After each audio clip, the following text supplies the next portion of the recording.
Well, let's first see, we've got these journal entries, right? And these journal entries are the bookend entries, we call them. These journal entries are the first journal entry and the last journal entry that we see in the governmental funds during the year. So we've got the first one and we got the end of year one. I want you to memorize, when you open up, you debit estimated revenue control and credit appropriations. Now let's talk about what all these words mean. Generally, well, not generally, I mean, how do you increase revenue? You credit it.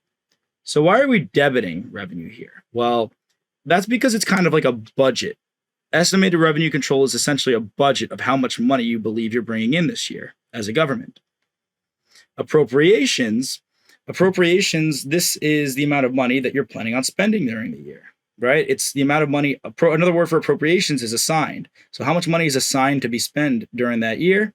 And then obviously, if those numbers don't match up, which they commonly will not exactly match up, right? The surplus or deficit, the plug, is going to be budgetary control.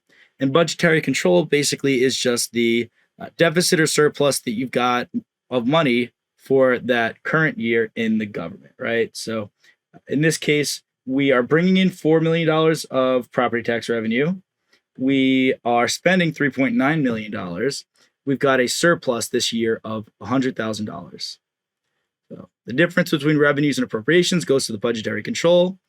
Credit appropriations control below includes transfers and estimated expenditures. The CPA exam questions will often separate out budgeted transfers. The journal entry that records budgeted amounts for estimated revenue and approved expenditures is posted on the opposite side of the T account compared with actual amounts. Yep, so this is going to get reversed out at the end of the year. So whatever you put in at the beginning of the year, this gets reversed out. This is going to be credited. This is going to be debited. This is going to be debited. Same amounts, same dollar amounts. And here it is. The end of the year. That's why we call it the bookend entries, because it's the beginning and the end of the book. So the budget is reversed and closed right here at the end of the year because it now has officially all happened. Journal entry uses the same amounts recorded at the beginning of the period, like I said. The journal entry at the period end to reverse the budget is always the same dollar amounts as the original budgetary journal entry. Kind of just said that twice. But now, because I said it twice, you will not forget it at all.